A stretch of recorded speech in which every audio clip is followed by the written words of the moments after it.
apparently on YouTube, we're allowed to swear. Were you guys not swearing before? What's going on, everybody? It's your buddy, it's your pal, Spaz Phoenix, the YWC Reality Chick. This is your 2-night SummerSlam preview pod, and that is Jake fucking DeMarco. What's going on, buddy? What's going? Shit, piss, fuck, cunt, cocks. Oh, sorry, I was getting way too excited there. It's Christmas Eve, and I've only wrapped 2 fucking presents. Oh yeah, we got a George and Blink. Got to combine those 2. How are you? Ready to come back and do some real shit. Oh, SummerSlam week. I'm really glad here. that it's SummerSlam weekend. Like, as we talk over each other like professionals. We both excited. We both so excited. This is good. I will encourage everybody to go back to the last pod I did. Unfortunately, it was solo. Did not have Jake with me, so the quality went down, of course. But I did try to compare the WrestleMania we got this year to the SummerSlam we're going to get this year. It's not a clean sweep on either side, but there was a lot to mull over. Yeah, it never could be a total clean sweep. It was going to have to be at some point, some type of concessions have to be made. But overall, I feel like this is a very solid card. Okay, there's one, but it's a me issue. It's not a WWE issue. I'll be fair about that. I think take my own biases out of it. You've got an all killer, no filler card here for the first 2 nights. And it's they want it to be the second WrestleMania, and I think this has a pretty damn decent shot of setting the stall out for that. Absolutely, yeah. They've done 3-hour pre-shows both days with no matches. Extremely excessive. Several people have brought this up to me. I thought when Liz said it was a joke.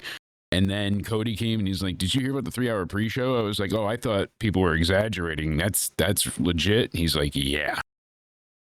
Well, oh boy. To be fair, it is what they do at WrestleMania, and the pain in the ass of it is you can't completely like swipe them away, because at the WrestleMania kickoff they announced their purchase of AAA. Yes, and so there's always the chance you could miss something. Yeah, they do have. I don't want to say like the biggest events or announcements, but usually there's something noteworthy, and especially doing it in this format, I can't envision them not having something up their sleeve. Exactly. Here's the thing, they're going to be dicks about it, right? Like, they're going to put something on there, so the next time they have a 3-hour pre-show and everybody wants to avoid it, they'll be, "Oh, remember that one time that they put that one thing in there?" It's like Marvel, and yes, I'm going to go back to the Marvel shtick because it's what I do. You got to watch Ant-Man. It's on your bucket list too, and my bingo list. You got to watch Ant-Man because it's going to affect, Endgame. I couldn't give a fuck about Ant-Man, but MCU is a trap. And you have to watch it anyway because it's going to be important for other things. WWE is going to do something on one of these kickoffs. They'll probably do something on the first kickoff that makes you think, "Hey, I better watch the kickoff on Sunday as well." And then they'll do fuck all on Sunday. Yeah, exactly. And that's the last thing anybody wants. No doubt about it. And with the separation of the WWE network, it's not, I don't know how it is for you guys. Do you get the kickoffs on Peacock as well? Yes. It's okay, so it just runs right through for you. So for us, it's like watch the thing on YouTube, then switch over to Netflix, which isn't a big deal. But I'm using that to sort of segue into the news we got this week. AAA, Triple Mania, with that weird fatal 4-way for the AAA Mega title, will be available on WWE's YouTube, like the other one wasn't. Yeah, which is pretty crazy. And on top of it, like you said, we've got on SmackDown them defending those titles, the tag titles. So that's going to be crazy. Are they defending the AAA tag titles on SmackDown? They are. I did not see this. Who are they defending them against? It's a match. I forget off the top of my head. I had it pulled up. All the other tag teams we're going to talk about later on are preoccupied. Match. My Chrome just crashed and I lost all my tabs, so it's restoring. But hold on. Okay, I guess we should talk about SmackDown a little bit because they are stacking the SmackDown and making it like the pre-Mania SmackDown. Yeah. We've got Priest versus Cross, which is, kind of a bummer that it's not on the card, but I also don't think it's going to be the first and last match. Okay, Really quick, hot news alert breaking in here. I'm not completely ass-hearted, my friend. It's Los Garza, Angel and Berto hold an open challenge for the AAA tag team titles. So there is no announced competitors. That's why I could not remember who they were facing, because they aren't. And then we have Priest and Aleister Black, and then we have Julia and Zelina Vega for the US title. Your friends could show up. They could. Pagano and Psycho Clown? Hey, let's go. Oh, It'll be a Jake Spectacular. Bring back the iguana. The Priest and Cross thing, I'm almost willing to bet that it's going to like go to a no contest or whatever. We're going to get something. It may be a last minute addition to the card, if I'm honest, which I wouldn't have a problem with at all. I think Cross where he is and Priest where he is right now, they're kind of the perfect opponents for each other because you can see them both frustrated. You can see them both not quite being where they want to be. And they could just go out there and kick the shit out of each other for a bit, kind of like Sheamus and Miro have been doing. Yeah, exactly. Or should I say Rusev, I guess. Just destroy. And you know what? Even if they make that a best of 7, sign me up. Yeah. It's not like it's the best ever, but it's certainly delivering on a level. Sheamus is always damn exciting.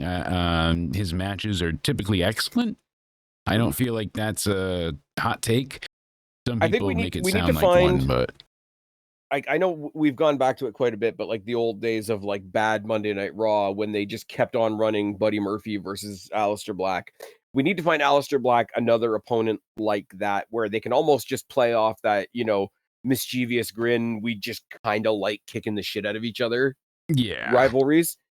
The Julia Zelina Vega thing is sort of a rematch that's been done to death, and I kind of don't believe we're doing it again. This weird thing that they've done, pointless and very unnecessary. That's the best way to put it to me. Last week on SmackDown, and when everybody's like, "Oh yeah, Kiana James is back on SmackDown now," I'm like, "Okay, that's kind of cool. That's a big flag for NXT, right?" Yeah, she's the legal representation for Julia, and I'm like, it's a little NXT that. It's a little shit. That could... It maybe gives her a chance. I mean, at least she's out there. She's got a face on the main roster, right? Like that's the goal, to be out there. But do you know what I could see it being? She'll get some time because they'll do that thing where somebody has a sidekick and it's like, oh, if you want to get to the champion, you got to get through me. Kind of like Sol Ruka and Zarya are doing with the Women's North American Championship on NXT right now. And if that it's an overplayed device. I'm not saying it's not. But if that gets Kiana James some reps on SmackDown and some matches on SmackDown, it ain't any kind of bad thing. And it makes us want the match that's actually got Julia in it so that when the match actually happens, it's got like that superstar, oh, we didn't see her for the last 3 weeks. Exactly. Element to it. And so I like where this is going story-wise. I wish I could still believe that Zelina Vega might win, because I really like Zelina Vega, and I think she's just being used as the other body in the ring, which is unfortunate. But Julia's fucking massive. Like, yeah, what are we doing here? But no, it looks like a pretty stacked. Seems to be pretty stacked SmackDown. I'm kind of surprised. I mean, we're coming off of like the month of like 25 pay-per-views. If they're going to treat this like a second WrestleMania, do a midday Saturday NXT show like you do with WrestleMania. Make it the full 3 shows, 2 days shtick. Yeah, I can't argue with that sentiment. Absolutely. And now, I'm not saying do another NXT pay-per-view 2 weeks after they just did one. I'm saying in the future. Yeah, that's not at all what you're getting at. Absolutely not. But people, of course, will have to lose their minds and cry foul. That's not the case, though. Really quick, because my brain is exhausted today. Jakara Jackson, she just made it to TNA. What is her new name? Mara? Mara Sade. Mara Sade. Okay. All right. I wasn't sure if it was Sade, Shade, pronunciation and I are not I only friends. saw her once, and like normal, I was watching along with our friends over at the Wrestling for Life Network, so listening more to that commentary than the actual commentary. I've been retweeting them out all week. I love it when they tag me and stuff. Yeah, I believe it's Mara Sade, because I think it became a conversation on their thing as well. But she came out with the blow pop and the very, very similar entrance and whatnot to team with the Inspiration, which is not a bad place to be in. No, certainly mixing not. it up mixing it up with their tag team champions as well. So it's all good. And with the NXT partnership, business arrangement, whatever the case may be, you might still get her and Lash teaming or maybe coming to blows or something along those lines as well. Look at Indy Hartwell. Look at how good Indy Hartwell's doing right now. Look at how awesome they are with the Slammiversary that just passed. Yeah. Did you actually? I was going to say this to you before. Did you see the thing they put out on Monday, the Slammiversary Fade to Black? Yes. I thought that was really good. I I enjoyed thought it. it was a wasn't completely out of No. kayfabe. They gave a lot of time to AJ Styles to talk about like where it's been and all that sort of thing. You sort of got to break kayfabe with Ali and Cedric talking about where they've been. Good to see each other again. The brother that I haven't seen in a while, type of thing. I haven't watched any WWE Unreal yet, but Okay, very, so very I've watched the first episode, and a lot of it is like, hey, you've never watched wrestling before. This is Cody, and this is his real name, and this is what he does, and this is Rhea, and this is her real name. And so I don't know if it gets better when the other episodes, but it feels very like casual friendly to such a heavy extent. And there that might not be hasn't terrible to the but Netflix audience, no, though. not at all. But it's I wanted like like the gorilla position. They're showing how that's erected and built each time, giggity, and it's not like a moving. Like they put the walls up piece by piece and everything. They fully build this entire setup in hours. It's incredible. I wanted to see more of that. I wanted to see like how does the pyro work? How is it set up? Like how do you? It doesn't just go boom. Like how do they know they're not going to blow each other up? How is this done? I wanted to see more like really behind the scenes and how. So the most we got was like a board meeting where they went over some ideas for the Netflix debut. So maybe it'll get better as time goes on. We'll see. But a lot of it feels like that. Very casual friendly, which isn't bad. It's just not what I was, I guess, hoping for or expecting. It's nothing new for us. It's like when people ask me why I didn't watch the Vince documentary, and I'm like, I know the high points or the low points, depending on how you want to look at it. They're like, you're not going to tell me too much that hasn't already been discussed in some circle around me at some point. Hey, Spaz, I'll give you 2 back-to-back quick points here, and that's that I think there might have been 2 things in that entire doc that I was not aware of previously.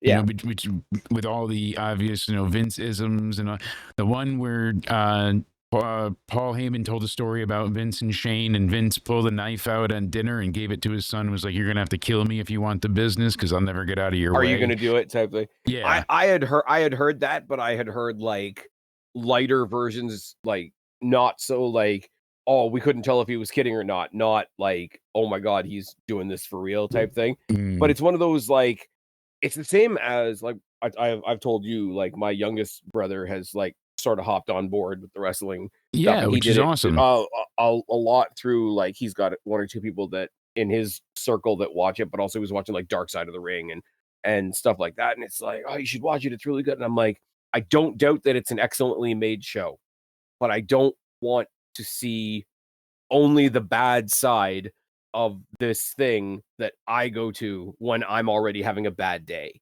You know what I mean? Yeah, exactly. You nailed it. Like when you decided to call your show Dark Side of the Ring, like we know it's never going to have a happy ending. Like, well, what actually, are we doing some here? of them did have a positive outcome, believe it or not.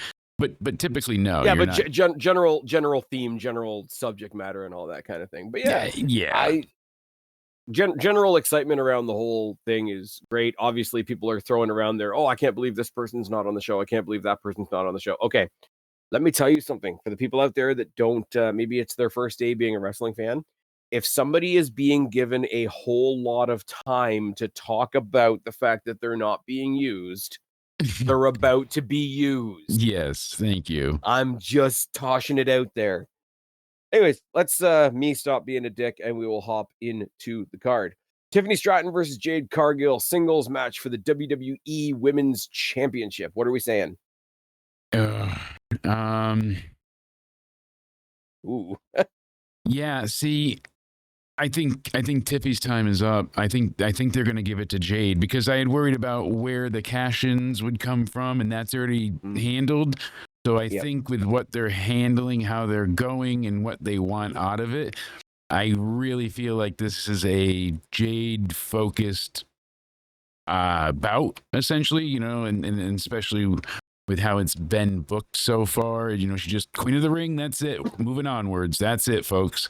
So there wasn't really much to bite onto and hook into. Just like, hey, it's gonna be a good match. Hopefully, you know, Jade is she doesn't have the best track record, really. No, but and you know I'm what not it is. saying it to be disparaging either. Like, so No, of course so not. she's it's less of a knock on her and more. I'm trying to say she's an unknown commodity. Is that making sense? I get that. Yeah, okay. We talked, I think, 1 or 2 pods ago about how there's a couple of people out there in wrestling that aren't maybe hitting their stride yet, haven't quite. I've said this stuff a lot about somebody like a Lyra Valkyria. Like, there's something there, we haven't quite found it. You know, this is missing. Maybe that's missing. Maybe we're still figuring this part of stuff out and whatever. I'm kind of there with Jade in a couple of different ways. We've talked a lot on here about, like, she's got the star power, she's got the presentation, she walks out there, looks like $1,000,000, all that kind of thing. And then from there, you get into the fact that she's been working sort of with the same 2 or 3 people for a while in that sort of circle with Naomi and Bianca Belair, and you get the match might suck. So for somebody that I'm liking, somebody that I'm following, I kind of need to see her in a sink or swim scenario, because if she swims, then great. If she sinks, then we know what we need to fix. So I think either way is good. Wife is in the pool. Yeah. then call the wife. Well, I can hear myself. I can hear myself in the echo again. So I'm trying to not listen to that. That would be See. Anyways, it's gone now. So there we go. Tech problems on the fly. See, guys, I told you, Jake's here. He fixes everything, and then I don't sound like a goofball that's rambling. Exactly. Tiffany Stratton, I have 100% confidence in, which is why I'm saying if she loses this title, I have no doubt that she'll get it back. Yeah. Now, that's not me saying that I want her to lose. It's just I'm not worried about it. No, exactly. She went out there and shone like $1,000,000 at WrestleMania with Charlotte Flair. Precisely. I don't want her to lose. I do not want her to lose, but I cannot tell a lie. I really feel like, unfortunately, she's going down, my friend, and it's familiar territory. It's going down. The bigger story here, and not to say that Tiffany Stratton's not a big part of the story here because she's the champion. Yeah. The bigger story for me is Jade stepping out of that Bianca Belair, Naomi, Jade Cargill triangle. Team with them, fight with them. The plan is to go Bianca and Jade after this once Jade is Bianca is cleared, excuse me. So Bianca broke her finger in 3 places, and you're like, oh, it's a broken finger. No, she broke it at the joint. She's got a husband. She can't be that lonely. I'm telling you, and he likes pegging, so you figured broken finger. No. Well, she can't bend that one finger. It doesn't work. See, Jade Cargill had to take over, and Jade Cargill took Montez Ford and stowed him safely in the overhead compartment. She packed him like a baby. But honestly, I'm an asshole. It's fine. We managed I think to the match get that feud once she gets cleared. She can't bend her finger. She doesn't want to have surgery because that would put her out for a very long time. Apparently, this can heal on its own. But WWE won't clear her because her finger doesn't bend. And then if you go down, it sounds stupid, but she'll just go ahead and end up breaking herself. I don't want to be a dickhead. I'm sure it sucks. I don't want to see anybody hurt, but she's got to go train her finger. It is very funny, and she's at least taking it in stride. The thing I do like about this as well, right? Like, and I don't want to go like super broad. Like, here's Spaz out here to like shove more flowers up our asses and whatever. But like, Tiffany Stratton and Jade Cargill is a relatively, like, individually they're still it's a big deal. But I'm saying, like, they still feel new enough. That's like, yes, we used to make fun of Tony Khan, like, when he would come up to a Dynamite and like he'd bombard you with like fight graphics like a couple hours before Dynamite started, which had a hit and miss success rate. Let's be real for a second. Yeah. But like, if these two weren't already connected, if Tiffany didn't have a title, if Jade Cargill hadn't won Queen of the Ring, and they just randomly threw this out and said, you're getting this one-on-one match in two nights on SmackDown, That's one of those ones where you sit there, you stroke your chin, and you say, you know what, I'll have a look at that. Now throw in the fact Exactly. that it has Exactly. been built. They do have a bit of mutual respect. Jade Cargill did win the Queen of the Ring. Tiffany Stratton did take the title to WrestleMania and defend it against Charlotte Flair. And it's more than something I just want to look at. It's the Jim Cornette, like, hey, you saw two guys fighting at the side of the road. Now you're willing to lay down $5 and see who wins. Exactly. You're It does have a bit of that as well. invested.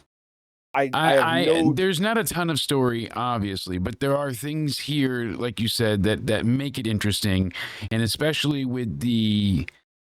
See, when I said it's being presented in such a way, no, I didn't mean just in like, oh, it's fresh enough, but like it's new enough. Like what you're saying is basically what I mean too when I say like it's popular, it's hot, because they're managing to really give both of them a chance to shine here. Mhm. And I don't mind that they haven't given are this a story. focusing away from many of the legends. But if you also look back, I wanted to bring this up to you briefly too. We'll talk about Sure. it in another pod at some point. But there really aren't many legends they have right now to be brought in. Oh, come on. They have Nikki Bella. But realistically, she is a legend at this point. You know what I'm saying? For the sake of what a legend would be. Because Hogan was around the age, that she's fastly approaching when he was, just about to turn heel. We see how this is going, but I'm telling you, there's something to it.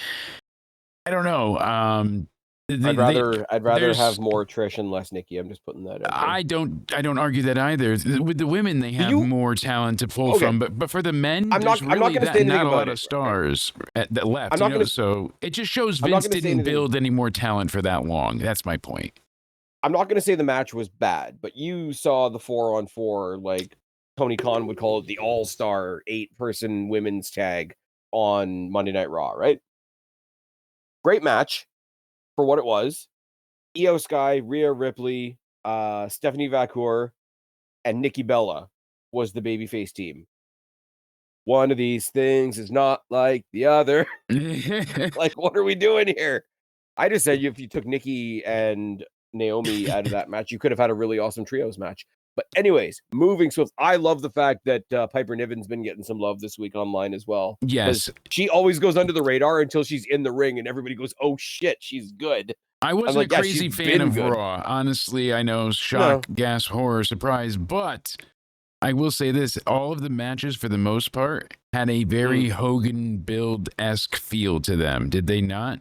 If you look back and think on it, like that 8-women tag was literally laid out as Hogan perfect as it could be, where they would wait for the hot tag, keep the baby face down, and then everybody gets their shit in the end. Side note, we haven't really talked much about the Hogan thing here, and I don't mean to drag this out tonight, but to the people out there on social media that are so shitty that they bullied Chelsea Green into apologizing for acknowledging somebody's passing, and B, bullied her off of social media entirely, you can kindly go fuck yourselves. Yeah, I mean, it's just super shitty. How dare you, mourn the death of a person that died? First of all, they're a human being. Second of all, they got kids, they got friends, they got whatever. Third of all, you wouldn't have the industry that you're in right now. And I'm looking down the invisible camera right now to Tony Khan. The business that you are ruining right now wouldn't exist without the guy that you pretend doesn't exist. Everybody needs to fuck off. This week's pissing me off. It's and ridiculous. For the rest of you, who the biggest thing you have to complain about this week is a jeans ad, you can fuck off as well. Moving swiftly on. You go. Moving swiftly on. All right. I'm going to say I think Jade Cargill's taking it, and that doesn't hurt my feelings. Yeah, I mean, I can't help but agree at this point. It feels like Jade is gonna win. Yeah, and I think it's they're looking past SummerSlam. I think that's the plan. And there's a lot of people on the SmackDown side that Jade can feud with, and it could be pretty effective. So I think I have a feeling Tiffany Stratton's going to be coming to Raw eventually. You were not the first one to say that, and it kind of makes sense. Think we're gonna talk about the women's IC match later on, but out of Becky, Bayley, Lyra, I think somebody's moving to SmackDown. So I think we're gonna get Tiffany Stratton on Raw sooner or later. Anyways, let's switch from the WWE draft to a WWE superstar that might not even make it to the pay-per-view. Mm. Drew McIntyre's stuck in Scotland. Yes, which But is he's supposed to be teaming with Logan Paul to take on Randy Orton and Jelly Roll. how much does Here, that burn though, right? I memean, he's been on fire. Things have been going so well, and now you got to deal with this nonsense because it's like I really feel for the guy here. I'll tell you something that is probably not going to shock you at all. What's that? I really like Jelly Roll. you know, I don't dislike him. I'm not a big country music fan, but he's been involved No. in so many different genres. But him as a person, I enjoy. I like his story. I He's listened to the one motivational. song that they've used for they used it for a pay-per-view a while ago. The one that he was singing before he got interrupted by Logan Paul. But like sooner or later we're getting a serious feud between Randy Orton and Drew McIntyre, but because eventually we're going to get Drew McIntyre and Cody Rhodes. But this is not that. This is Logan Paul's going to come out and piss people off, and Jelly Roll's going to get massively cheered because he's going to punch Logan Paul in the face. Yeah, And he's you got that right. using the, what did they call it on Raw or on SmackDown? The Black Hole Boss Man Slam. Yes, which was cool to hear. Like we're not small people. We understand what it's like to be a bigger dude. A, the guy's lost a shit ton of weight, but B, a guy of that size, that's a perfect move for him. I really like it. Black Hole Slam into an RKO. Yeah, Just I mean it's pretty damn perfect. Apparently, I had heard as well, one of the people that's been sort of advising him, like as a bigger guy that's going to do like more powerful stuff. Chris Park's been working with him quite a bit. So Really? you're getting mentored on how to work as a big guy by Abyss. Yeah, that's pretty damn cool. That's pretty cool. That is pretty. And I would imagine that there was, if that is the case, he sort of gave him his blessing to do the Black Hole Slam because he does it really well. Yeah. It just makes me think like I'd like to see him try the shock treatment as well. Right. Because I think that would be a lot of fun. I think that would work quite well, actually. Funny enough. So. The tag team of RK Jelly Roll is going to be managed by Abyss for a night. Buddy, what a name. RK Jelly Roll. I like that. Oh, there's all kinds of like RK Roll, RK Gel. I was calling Drew McIntyre and Logan Paul Drugan. Drugan. Oh, yeah. Roman's leaving soon enough to go film the Street Fighter. Yeah, so we gotta be careful seeing him go. Hey, we're getting Mortal Kombat and Street Fighter in the next year or so. I know. I actually really enjoyed that Mortal Kombat reboot. I know it was the new one, yeah. Yeah, I know it was not without flaws, but I didn't have this like. It was the most unspecific thing I've heard. When I heard some people sort of poo-pooing on it, nobody would normally everybody would tell you exactly. Just like it just sucks. I'm like, but what don't you like? And everyone was just like you said, everybody wanted to hate on it. I didn't have people telling me it sucked. Just like, oh, like they tried a lot of things, but it just didn't work. I'm like, okay, I'm willing to sort of open up here because they did have a discussion, go a lot of different. They did go a lot of different directions, and it's very, very different from the old ones. Yes. So it's like. And I'm willing to hear somebody say it didn't work for me, but like, tell me what didn't work. Yeah, give me. It's like talking to wrestling fans. Well, it had WWE in front of it, so of course it was a bad match. Like, fuck off. I mean, the main event of Evolution before Naomi was awesome. Top 5 match of the year. Anyways. I know you were very mad at me if we're keeping kayfabe alive last night when I was saying, or excuse me, Monday night on the Raw review because my MVP of Raw was Naomi this week. I have not enjoyed her. Ever. I shouldn't say ever. In TNA, I liked her a bit more, but I never cared for her bubbly, attempting to be goody two-shoes promos. In the ring was okay. She was competent. She wasn't horrible by any means, but she also wasn't this prowess of wrestling expertise like people made her out to be.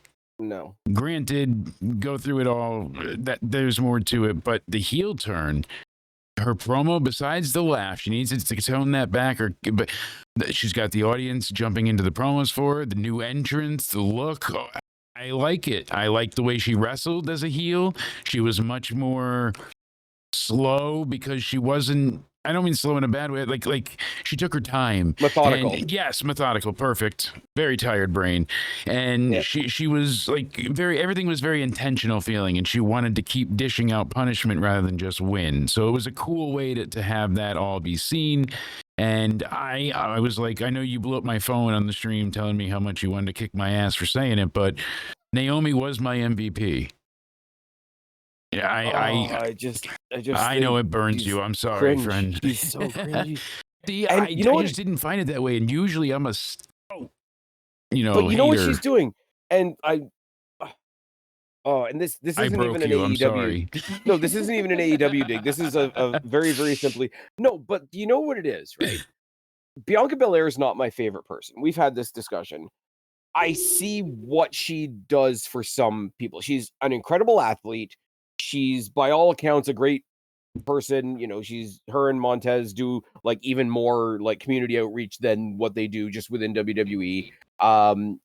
Her caricatures on TV, they work to a certain person. I put it out there the same as like I can't stand the Bucks. Yeah. But I get it to a certain degree. They have an audience. They're playing to exactly that audience. So I kind of get it. And then there's Hangman. Realistic from you, which I appreciate. You know, you don't. I can't stand what they are, but I know that there's an audience for what they are. What I don't get is Hangman Page. At all. The whole idea of him being the main character of AEW, all that bullshit, right? Yeah. It's the same thing here. Like, Bianca Belair is not for me, but I get it. You know, there's other people out there that are not for me, but I get it. Naomi has always been cringe. Always. And the thing about it is like, oh, she's doing this crazy gimmick right now, right? I'm sorry, there's a lot more women on a lot of different rosters out there in wrestling that have done crazy better than she's doing it. And she's doing what Hangman did and just grabbing a microphone, being obnoxious and saying, take me seriously.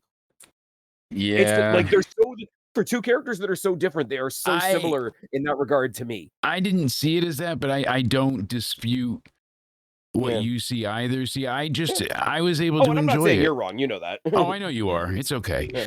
But at least we could be honest and have but she married into the right family. Let's be real for a second. You're not wrong at all with that. So anyways, getting back to where we were, because we are going to talk about Naomi later on and my problems with her. It is coming to happen. So apparently the backup plan, if they can't get Drew back in time, is The Miz.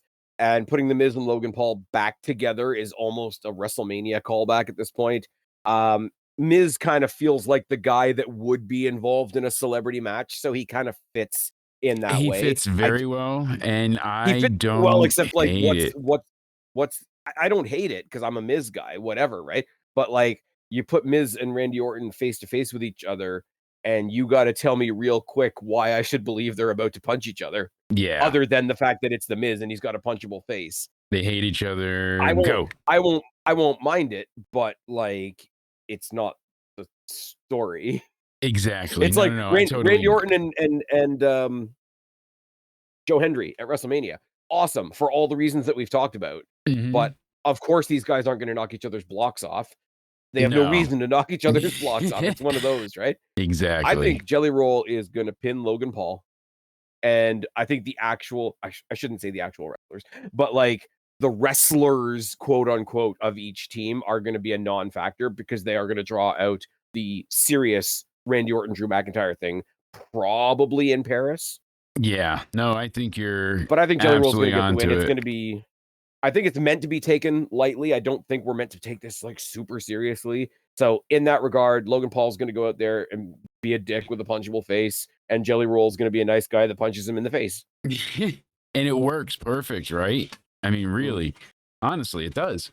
Anyways, I think the faces are winning no matter what. They're not going to have Jelly Roll and Randy Orton lose. I mean, they could. People are like, oh, Randy Orton's going to turn. It's going to be. I'm like, come on, guys, really. In a celebrity match like this, I could see if it was something that would be really funny would be like if it was a celebrity that was staying for a long time, you know, like we knew somebody is now got a residency with WWE, so they're going to be there for the next 6 months. Then I could see them. Well, maybe apparently getting he beat. moved to be closer to the Performance Center. Yeah, because he wanted to actually train and do, and I give him a ton of respect for that. And I think that's cool. And you know what it is? Like he talks like not a wrestler. So when he's cutting a promo, he doesn't sound like he's cutting a promo. And we'll go with that. And Logan, I'm sorry, in a very different way, Logan Paul has the same thing. Logan Paul talks like a dickhead from the internet. He doesn't talk like a wrestler necessarily. Yeah, no, he's got this, just like you said, just this thing about him. The other person that had that, and I say it for good and for bad because sometimes it was good and sometimes it was bad, was Ronda Rousey. Yeah, Because she kind of just talked like a person, like, you're gonna go fuck yourself. Like she got annoyed that the fans got annoyed with her. Like, she some couldn't, and some of her promos were bad. and But she the ones couldn't that separate the not. real from the kayfabe, from the, you know, the fan. She thought the fans like really hated her, and that made her end up becoming hated by the fans, if that makes sense. Yep.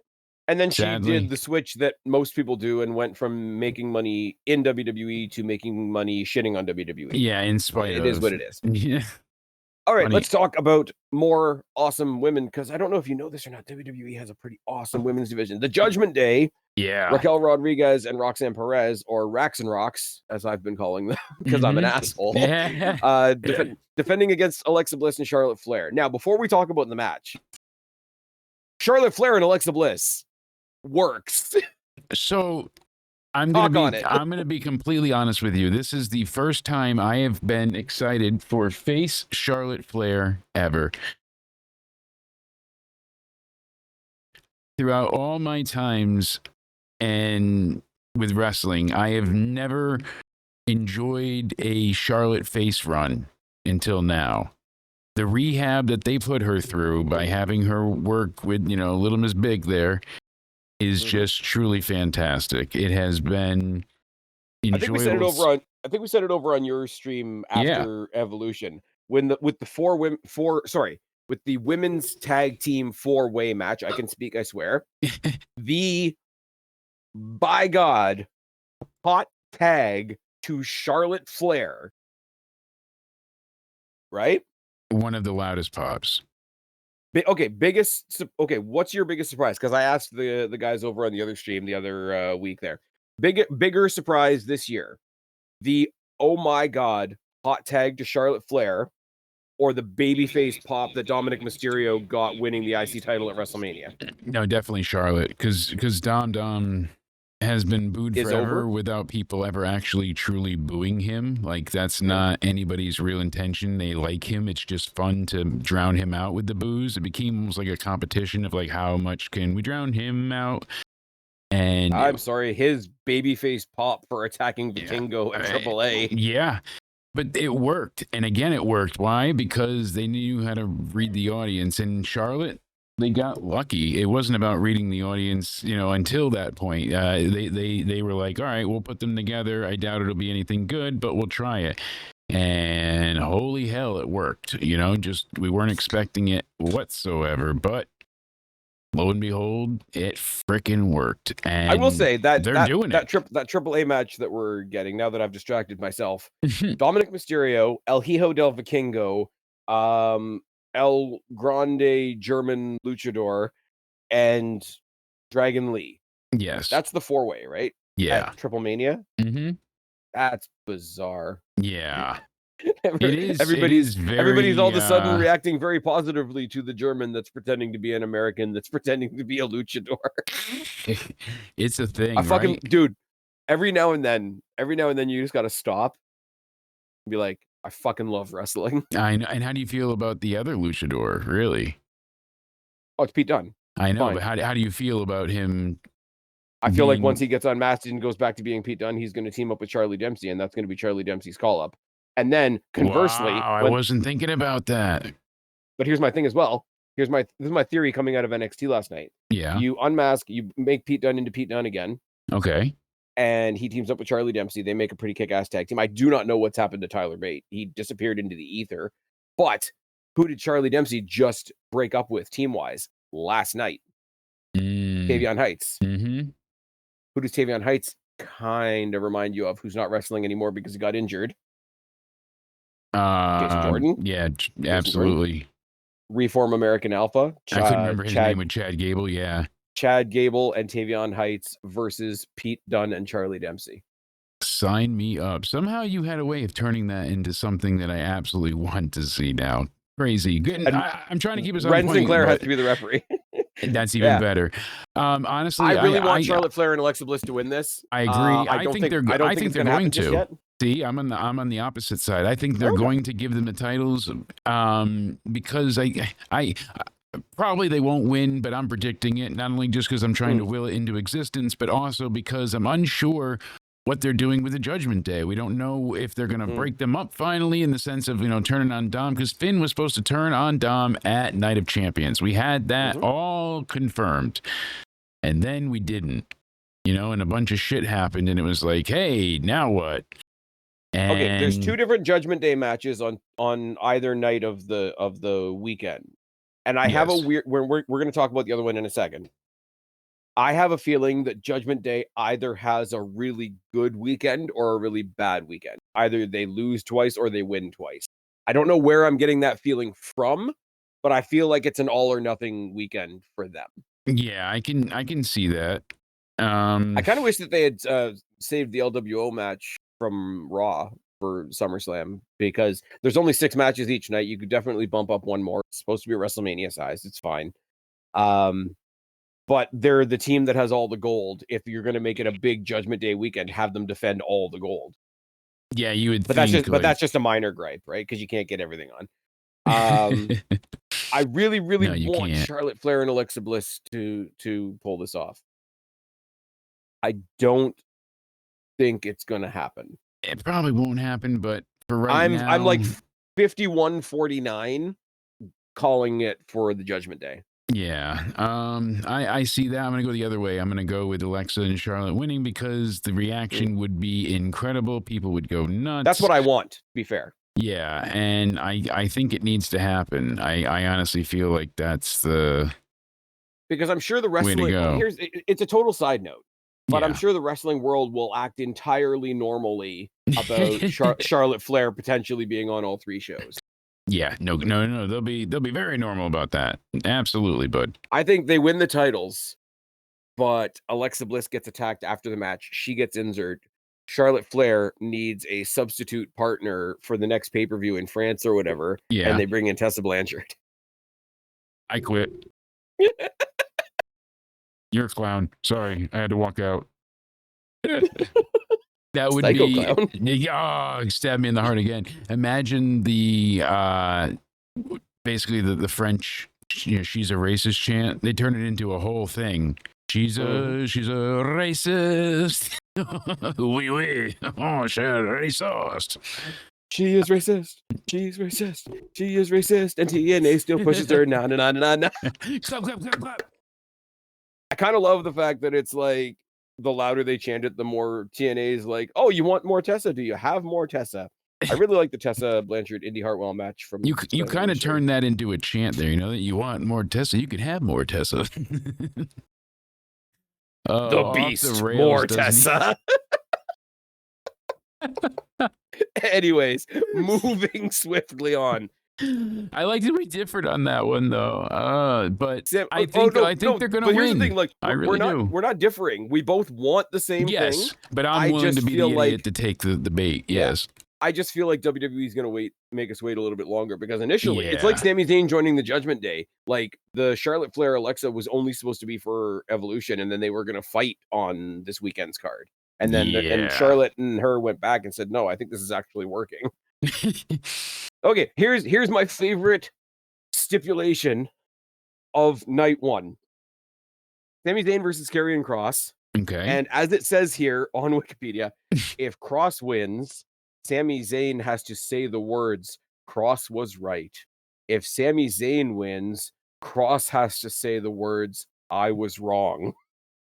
But it should have been an I Quit match. Cody said that, and I agreed with him so much. I just think it's so specific. It's like, I don't want to dip into politics, but it's like it's like compelled speech. It does have that feel to it, but I genuinely feel like it's gonna be a hell of a match, obviously, but the whole like saying it is really, I think Sammy's gonna win here. But he's going to cheat somehow to do so. And then when he goes out on Monday, he's going to say, instead of saying, you know, Cross was wrong, he's going to say Cross was right. I think that's where they're going with this. So I have another crazy idea, like my tag team with which bringing I love. up no quarter catch crew. So this is something that's definitely not going to happen, by the way. And it came out of my like, what's something that I could put together that makes no sense but also makes perfect sense, right? What's that? And again, partially this includes Kevin Owens, so this is goes without saying that this is like provided he's fine and healthy and gets cleared to wrestle again. Yes. All the serious stuff aside, right? Yes. But the you've got three stenosis people. and the paralyzation aside. Yeah. So it's just fun. I'm not saying like, hey, why isn't he wrestling or anything like that. Like some of the shit that people have been saying to Big E this week, like what the fuck? If we're gonna fantasy, then we might as well turn no quarter catch crew into no dimes catch the bus while we're at it. You know, we just Oh no. two dimes catch the bus. Hey. But anyways, here it is, right? So you got under succeeding Sami Zayn, who's gonna get the best god of him by carrying Cross, and he's gonna say, "Oh my God, what am I doing with my life? That this dickhead just beat me in a match. He got in my head. Maybe I am doing things the wrong way." Yeah, and then maybe I have fucked up. Okay, and then you got Bailey, who wasn't at WrestleMania, has lost a bunch, who's in this weird triangle with Becky, can't get on SummerSlam, totally unappreciated, don't know what I'm gonna do next, might turn into a dickhead heel. Kevin Owens, who's been gone, could always play up the whole idea that, hey, I was gone and nobody checked in on me. You guys like me when I'm there. You don't like me when I'm there. How about this? Tonight, or this weekend, Cody Rhodes, CM Punk, and Rhea Ripley all win their matches, right? Yes. CM Punk wins, gets attacked by Kevin Owens. Cody Rhodes wins, gets attacked by Sami Zayn. Rhea Ripley wins, gets attacked by Bailey, because they're all like logically or illogically lashing out at people they could be mad at. We know KO doesn't like CM Punk.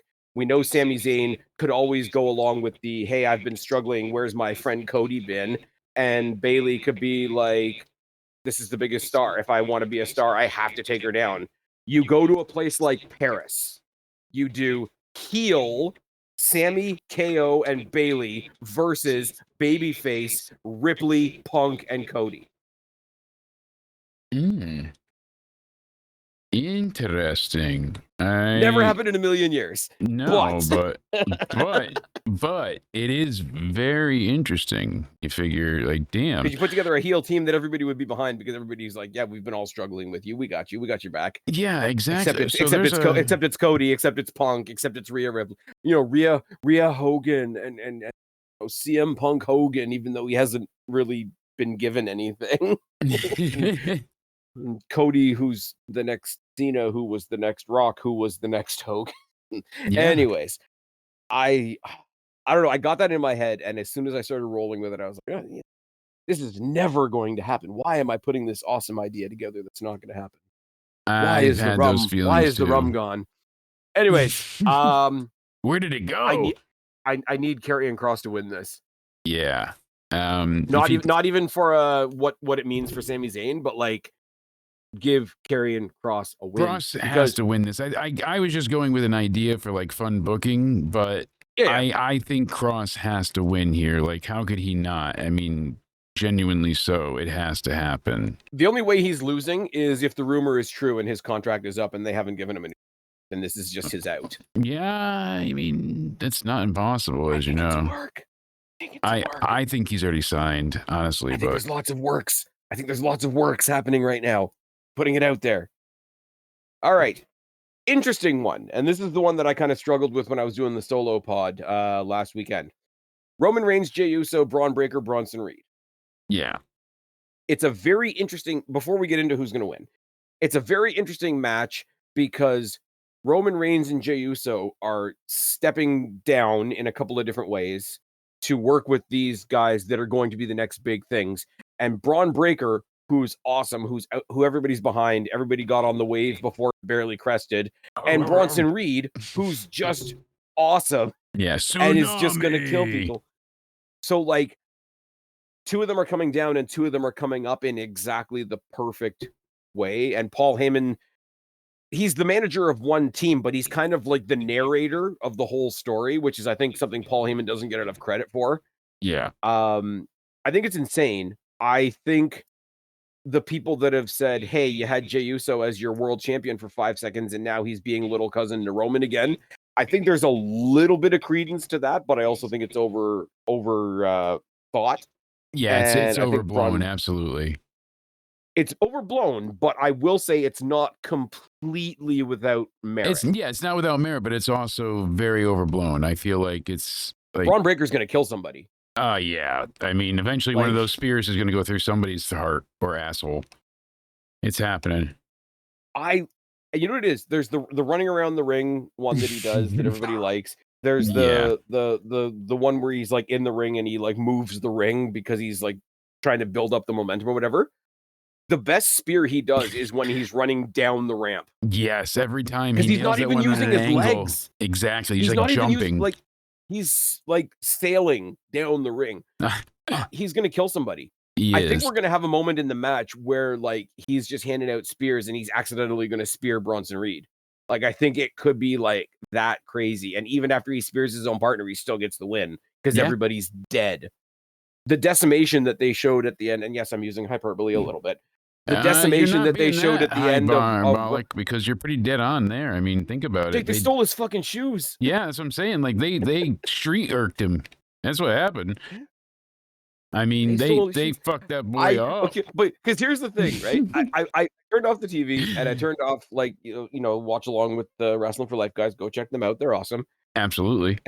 And my last thought when I turned the TV off was like, I just saw Roman Reigns' socks. Yeah, it was. The first thought I have is, oh, they're gonna make him walk through that popcorn-covered sticky arena in socks. That sucks because you know there's always drink spills and all that. So he's got to go do the long walk of shame all the way back. Oh, poor Roman. That had to. You know what would be like a good mind game to play though, and I don't know that it would work for Roman necessarily because it is a really stereotypical Samoan thing. Okay. Does Roman wrestle barefoot on the weekend? Like, you want to take my fucking shoes? Let's go. That would be pretty crazy, not gonna lie. Because there's a lineage thing to it, like Umaga. Yeah, there's certainly do it. Precedence the Wild Samoans wrestled barefoot, didn't they? I believe they did. Like, I'm almost positive they did. So it's like a little bit of an homage, but even more of a like, you know, if you were going to fight somebody and you broke their arm and you're like, okay, I broke your arm, you can't possibly fight back. And then I start swinging my broken arm at you. Like, not that violent, obviously. It's not an AEW match, but like, cool. You're pulling a Uriah Faber, basically, is what you're saying. So when he was in mixed martial arts match, like a UFC, he broke both of his hands, so he started using his elbows to finish the match. It's like a fabled, you know, like legendary, you know, but crazy. You know, the only 3 MMA names that I can pull out of my ass: Brock Lesnar, CM Punk, and Ronda Rousey. Oh boy. Oh, sorry, Bobby Lashley and Batista tried it for like 5 seconds. Yeah, no, but I think it's such a cool thing of like any non-wrestlers. We're really crossing you out here. Play it a weird way of like, oh, cool, you want to steal my shoes? Cool, you get to deal with barefoot Roman Reigns. Yep, and that makes me even more angry. Yeah, you know, like that really pisses me off because you know I hate being barefoot. Like some bullshit. He prison shanks him with a big toenail. I just ruined the match. Think about it though. That's the whole thing. I hate being barefoot. You know, OTC1 does not walk in socks. Here's the thing: is pretty sure the heels are winning. Pretty sure Braun Breaker's getting the pin because he's the number 1. Bronson Reed is the number 2.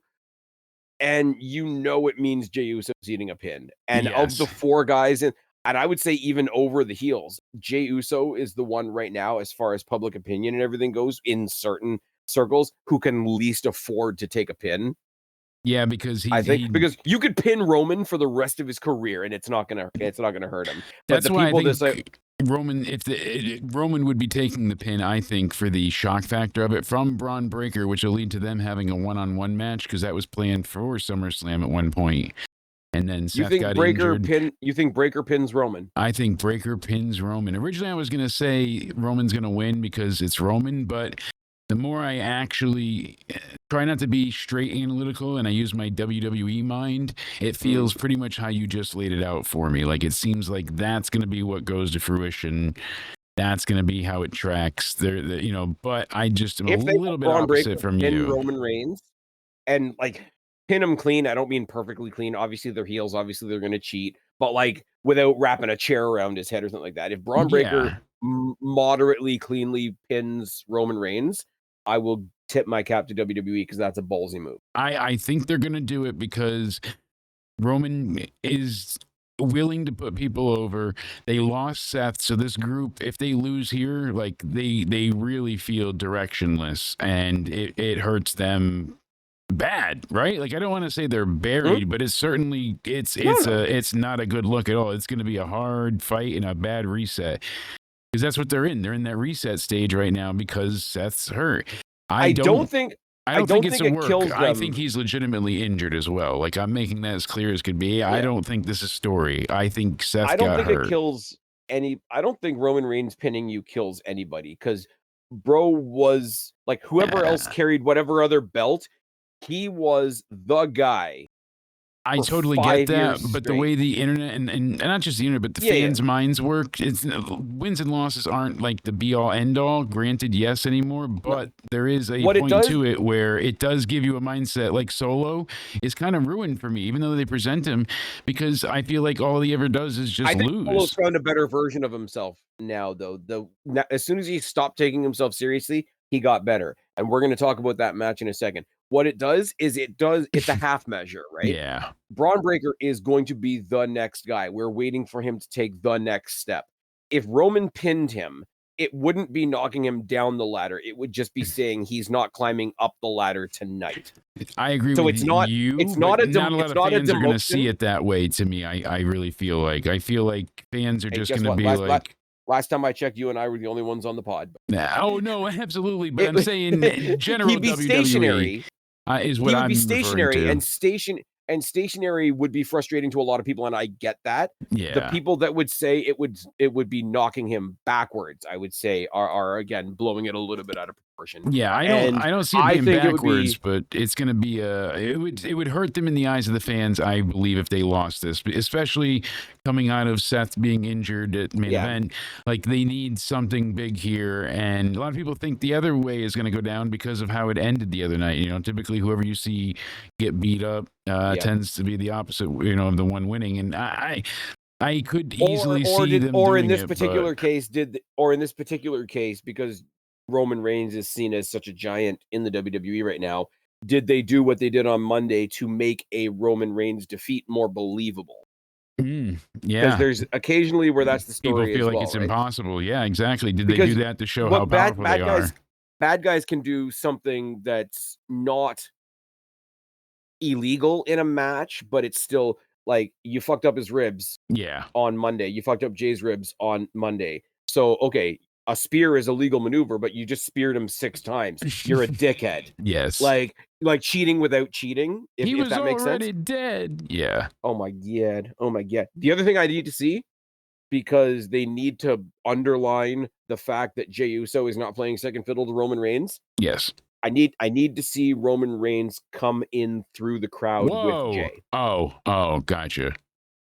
Come to the crowd. I Uh-huh. I should have let you finish your sentence before I reacted. My bad. No, that would be epic. He was doing the yeet the other day, so that was cool to see because I don't recall him yeeting, right?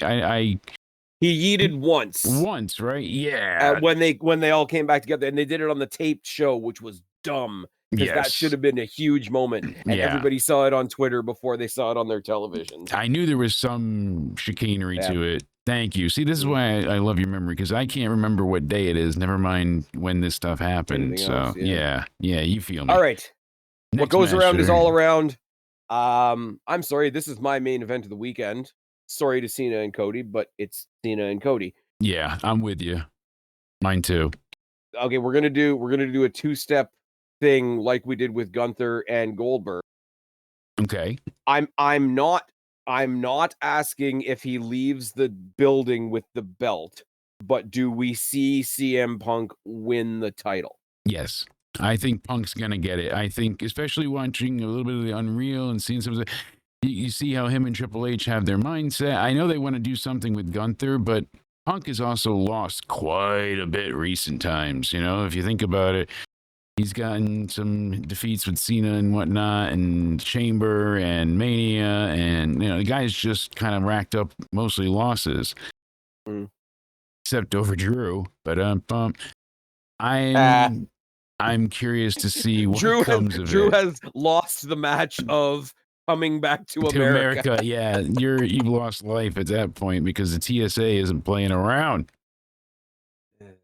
And I guess WWE contacted, words are good, the TSA directly, and I was like, oh, like head agency that they have a direct line to, and it was still an issue, and they couldn't get them to go ahead and be willing to send him without the other passport. And it's like, I get you're all about safety and making sure that, but you can literally Google the man. He's not a threat. He's not, and Yeah, but you know what? Everybody's making that argument, but then I know what's because going to happen is you everybody's let going to say, "Oh, everybody through. you made a Yeah. separate set of rules for a celebrity," and they can't be seen doing that. Exactly. You know what I mean? That's the realism Like, behind I it. understand why they can't. Not yeah.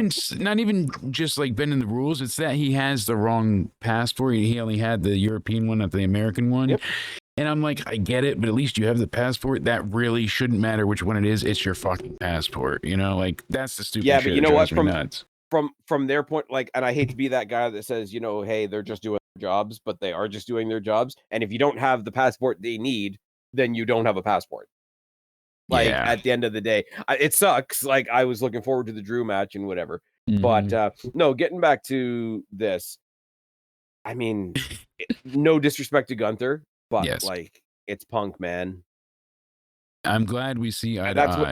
where no, but that's where no, I'm not even saying that's my guess, that's my want. I'm just saying, like, No. from my perspective, hmm I need to see him win. Every match he's in that's a title match, I'm going to say I need him to win. Yeah. Oh, And I it's feel and it's not a slight on anybody else. I don't think it does anything bad to Gunther. Just is what it is, man. I need it to be Punk. I'm right there with you. Punk has been. I mean, I watched him in ROH in college with my buddies. We would go ahead and gather around my shitty Toshiba satellite laptop. Actually, it wasn't shitty. It was like $1,100 at that time, but laptops were still somewhat shitty. The very first time I saw CM Punk was on the shitty WWE CW when Shannon Moore was in the back cutting a promo. Remember when he was the Prince of Punk? Yeah. And CM Punk just walked right across the screen, got face to face with him, and said, "You're a poser." Yep, it worked And he popped the P the way he said it. And I'm like, I don't know who this guy is, but I'm because he paying was attention. trying to call him pussy, but they couldn't, get away with it. Oh, fully, come on. so It's not Jack Perry. So he insinuated there, and that was what got people ingratiated with Punk. Like, oh man, he's pushing buttons just like we used to love. But again, I have to say, What are you thinking? because even I cannot be happy when I'm happy. As much as I want CM Punk to be a champion, and spoiler alert, I want Cody Rhodes to be a champion because, two big middle fingers to their former employers because they're going to fight next year at WrestleMania and it's going to be awesome. Yeah. I also fantasy booked a way to break my own heart. Oh boy. Do share. So we say Braun Breaker and Bronson Reed are victorious in their match against Roman Reigns and Jey Uso, right? Yes. Which we later think on they in the will night. be. I hope that's the opener, actually, that tag match. Just tossing that out there as a separate conversation point. But give them lots of time to, revel in the victory. We're staying hyped. It's a big night for all of us, whatever. End of the night comes. The two of them beat the living shit out of CM Punk for like several minutes. Like, it gets uncomfortably awkward. Like, it's one of those beatings where the commentators are saying, why isn't anybody coming down to help, right? Yeah, they're really like, come on, somebody, anybody, help. Paul Heyman, somebody help. Paul Heyman waits a little bit to come down the ramp. Yeah. Because when he comes down the ramp, he's pushing a wheelchair with Seth Rollins in it. Punk is dead. Heyman cashes in his briefcase. The guys carry him nicely into the ring, lay him on CM Punk's corpse. He becomes the world champion, and CM Punk can't get his rematch because Rollins isn't cleared to wrestle. Wow, because reasons. Yeah, that I would hate it, but I would laugh my head off as that would be something. I would hate it, but it would be like, we did this thing for you to hate, and you're hating it because you're supposed to.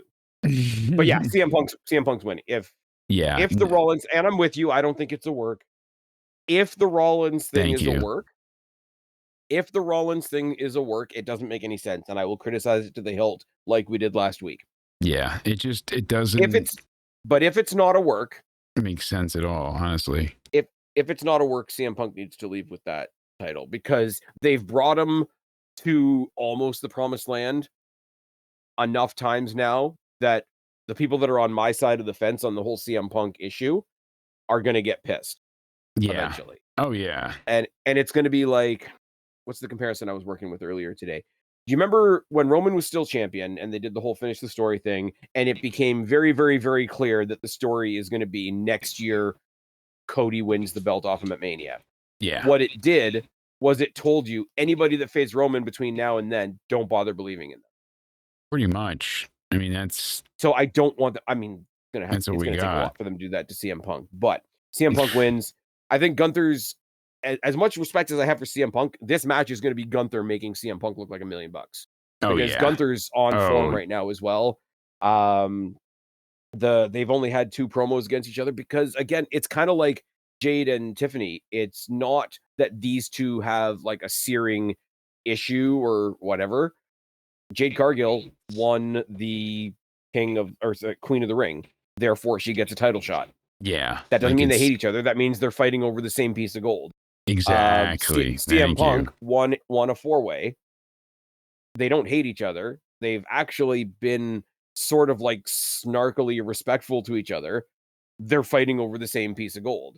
Yeah. They're gonna make each other look great. CM Punk's gonna tell a great in-ring story because WWE can actually do that. And then we're gonna carry swiftly on happily and healthily into night 2. Dominic Mysterio versus AJ Styles. Yeah. I'm gonna reiterate my theory is, if Judgment Day wins night 1, Dominic's winning night 2. If Judgment Day loses night 1, AJ Styles is winning night 2. I think it's like I'm going back to, I think it's all or nothing for Judgment Day this weekend. Okay, that I totally get and appreciate. So it is interesting in the sense that Dominic Mysterio might be going for the AAA Mega title, and if he's the IC champion as well, he could be a double champion. And AJ Styles has teased his way around having at least one match over in TNA. And if he's over in TNA, him holding the Intercontinental Championship might, add some gravitas to that. So there's storyline and like sort of networking reasons for both of them to win. Very true. See, I keep going back and forth, and I'm like, I think if Dominic loses, it's at the hands of Finn Balor. That's how I'm going with it, because they were supposed to break them up. We heard about it months ago. We heard about, everything that came to it just seems like that's the plan. I think if the ladies lose on night 1 and it's because Dominic fucked something up and they come back to take it out on him on night 2. Do you remember when there was a pay-per-view and it was back in the DX days and Chyna was with the corporation and she helped Triple H win, and everybody thought that it was because she had rejoined DX, when really her and Triple H turned on DX later that night. Instead, it was the double turn. Yeah. I think you get something like that here, where Dominic Mysterio fucks something up and then all of Judgment Day like fucks him off on night 2. But I don't really like that, because when you break up Judgment Day, it is another case of like JD and Finn work as a tag team. That's fine. Carlito's not there anymore. Priest and Rhea are already doing their own thing. Dominic teams back up with Liv doesn't make any sense because she would be mad at him. I have heard separately of a tag team match coming later on down the line. Liv and Rhea put their differences aside to take on Roxanne and Raquel. That would be something. It would be a great match. You got to do a lot of fast talking, storytelling wise, to make that work. I think they could, but Oh, of course they could. But yeah. Well, a lot of people said that that's out of the realm possibility, and I'm like, no, it's not. Like, not at all. It's not. You gotta, but you have to not leave things out, because if you leave things out, people are gonna be like, well, what about this and this and this? If you address it, different story. Exactly. Then you got something else to go off of. But so for this match, I'm gonna say Dominic retains. I really thought AJ was going to win and then Finn would screw him over. But what if Finn does it inadvertently and that leads to like the catalyst of the breakup happen? Like, I really thought AJ was going to walk out with this title. Like, it was just set in my mind. So I think you do it the other way. You try to, if Finn tries to keep Dominic in the fold, because Finn's issue is actually with Liv. Yes. And everything Finn's doing right now is to take the piss out of Liv while she's not there. Yeah, so he fucks up trying to help him and cost him the match. Kind of thought I had. What do you got? Nay. Ooh, he comes in and helps Dominic Mysterio retain his title. He goes on to have a proper feud with AJ Styles. Dominic Mysterio goes on to Triple Mania to become a double champion. Oh, okay. You're cooking. I like it. I think Dominic Mysterio is a little bit over, putting it out there. I'm not so sure, but I mean, speaking of somebody that's getting weirdly over, I'm going to make that transition work. Solo Sikoa is defending his title against Jacob Fatu in a steel cage match so that the MFTs cannot get involved, which means the MFTs are definitely going to get involved.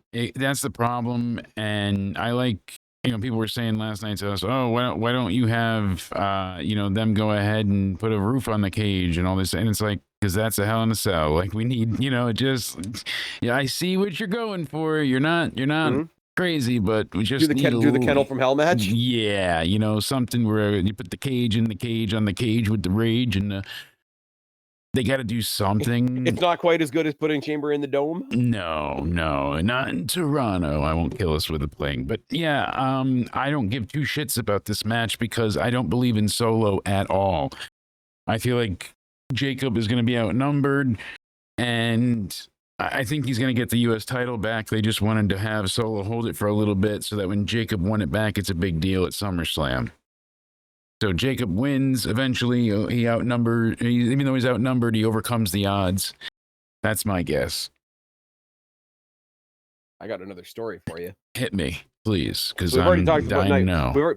We've already talked about night one. We've already talked about the Jay and Roman versus Braun and Braun. Before that match, in the back, you see Jay all taped up. You see Roman all taped up. They're second guessing themselves. Are you okay? Am I okay? Da. Who pops out because it's a pay-per-view and it doesn't matter what show you're on. Jimmy comes in, checking on Jay, checking on Roman.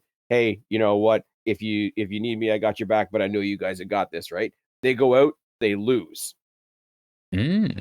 Next night, Jacob got his match with Solo, right?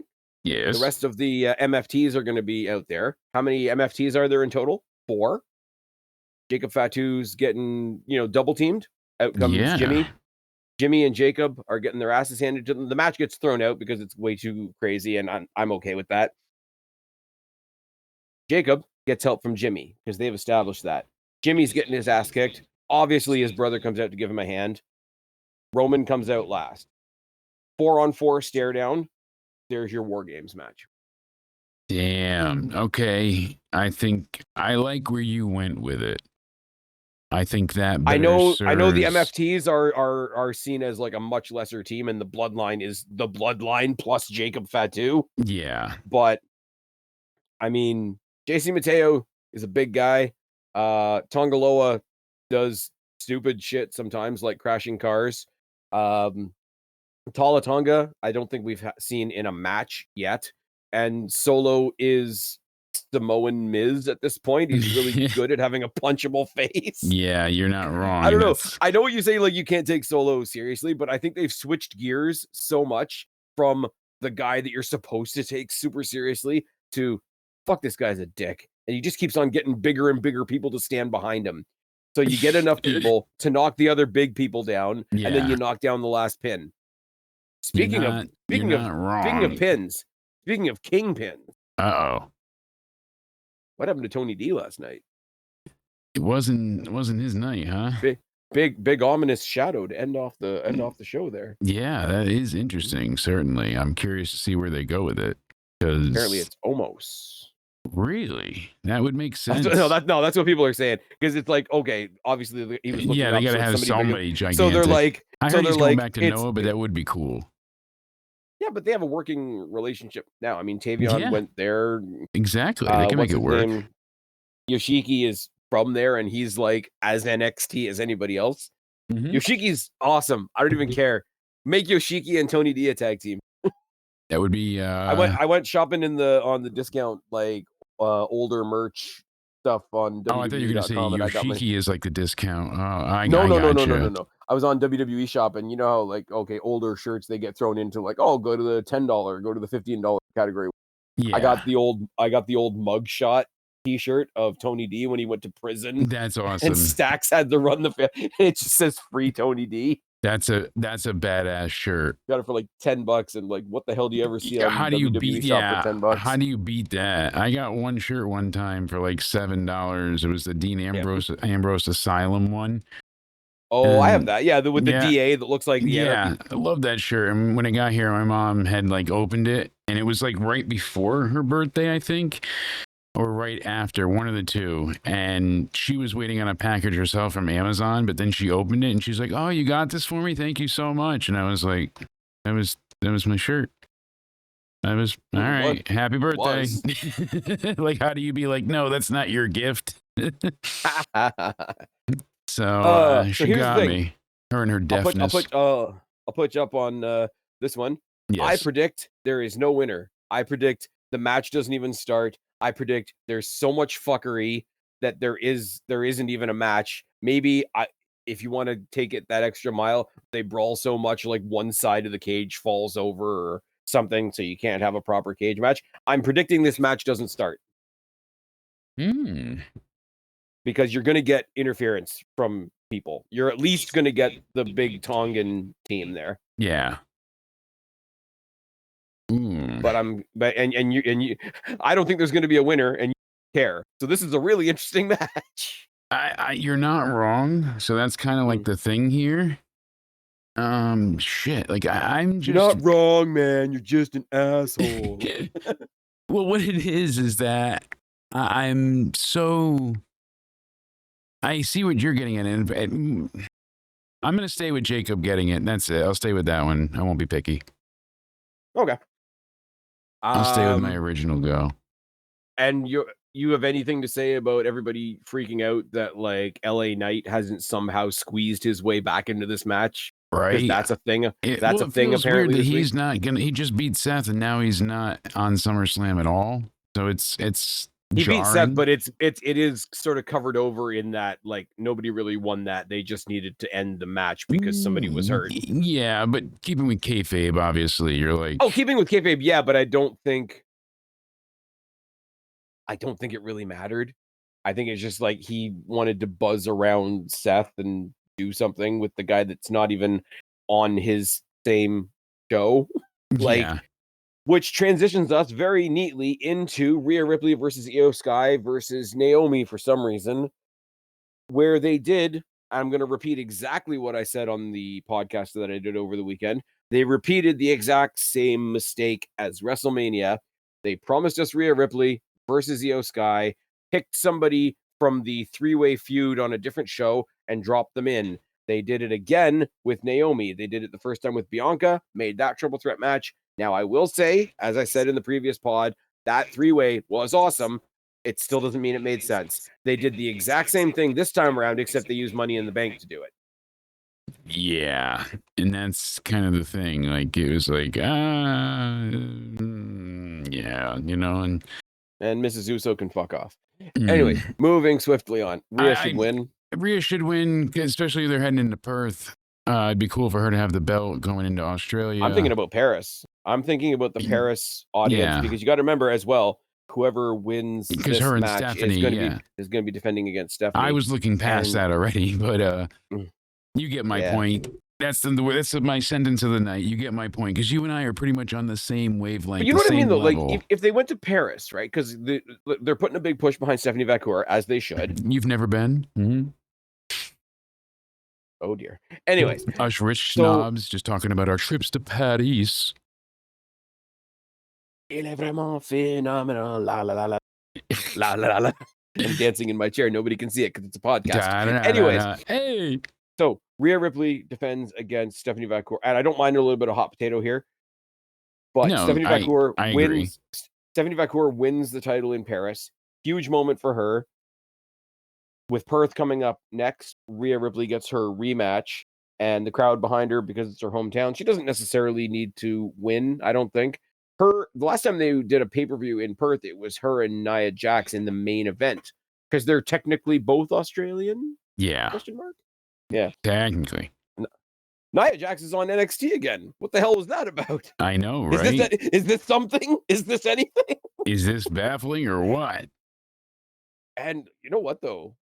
Crowd popped. So can you blame them? They certainly had a reason to pop. Yeah, somebody give got their rib cage popped. Anyway, I think Ripley said that. Naomi said that they asked Rhea Ripley on some interview one time, like, what's the most painful move you've ever taken? And she's like, oh, it's the Annihilator from Nia Jax. And then she talked specifically about the one time that her and Nia fought, and she was on her stomach, so she got the Annihilator to the back. Yeah, and she was like on the floor, like trying to catch her breath again. And I'm like, fair. Yeah, that's gonna be brutal. It's gonna realign your spine, make your liver quiver. Get down with your bad self. No, I totally agree, and that's the problem. Though now she's been safer and better work, so I appreciate that. And like, I don't want to say, hey, just like Jelly Roll, but like Nia Jax has lost a lot of weight as well. Like, oh no, she absolutely has. She's done fantastic. So it's no doubt good for her, and and it's like, I'm gonna hurt you now because it's the story, not because I missed and broke your face. Yeah, exactly. Like, hey, by the way, terrified. I am terrified that Naomi's gonna win this. You think? I really want it to be Ripley. I'm hoping against hope. And it kind of sucks because I think it's going to be Naomi. I want it to be Rhea, and that sounds like I'm shitting on Io. I'm really not. She's fucking amazing. But Rhea Ripley's Rhea. Just put it out there. Yeah, she is, and she's friggin' undeniable. Mm-hmm. She is. I mean, that's all there is to it.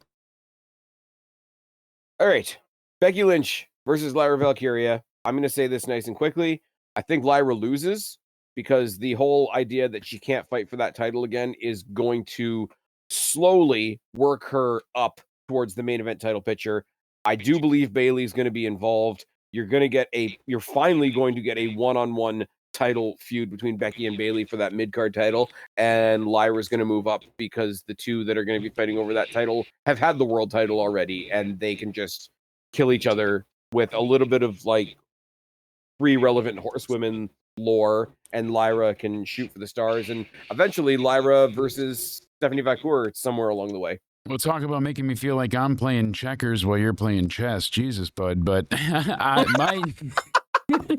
mine's a much simpler. I have a very boring job. I have a lot of time to think about this shit. I really thought it's going to be Becky is taken out by Bayley in the match. You know, Bayley interferes and on the behalf of Lyra, and Lyra ends up winning. Even though Lyra had the worst segment this week, I felt bad because she just crashed and burned my big shoes, and then from there it just got worse and worse. That poor girl drowned. My Becky Stompers. My Becky Stompers. As soon as she said Becky Stompers, everybody just kind of like audibly groaned really hard, and I was like, oh girl, oh honey.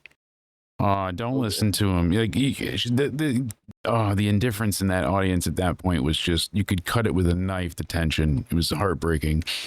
So I really like Lyra, and I do most of the too. time when she's cutting a promo, in the nicest possible way, and anybody listening, please don't take me the wrong way when I say this. Shut up and wrestle. You're Yeah. really good at wrestling. You're not so good at the promo part of it. The week before, or 2 weeks ago, she had a promo that was really good, and it was kind of harkening back to the first one she got that was good because it had emotion. It was believable. This week just fell flat.